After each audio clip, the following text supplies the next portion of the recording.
Hello, welcome my channel is মামসোনা active. তো আমি অনেক দিন ধরে একজনের ভিডিও দেখছি, তার চ্যানেলের নাম হলো dance for hobby.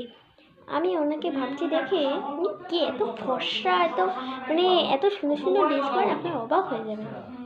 R নাচেরও dress দেখেছেন তো, উনি হলো আমার বৌদি। দেখাবো ফটো, দেখাই চলো। এই হলো ডান্স ফর হ্যাপি চ্যানেল, এগুলো আর রিলস দেখেন তো কি সুন্দর ফর্সা, আমার থেকে অনেক ফর্সা। বৌদি বলেছে ওকে সাবস্ক্রাইব করে একটা ভিডিও বানাতে, আমায় কেউ নিজেই সাবস্ক্রাইব করে না, ওকে কি নাকি। ওনার জানিস অনেক ক্যামেরা আনে, অনেক ক্যামেরা। আমিও ওর মধ্যে রয়েছি, দেখাবো, দেখাচ্ছি। এখনোর জন্য বাই, পরের ভিডিওটা দেখাবো। এটা এমনি মিনি ভ্লগ।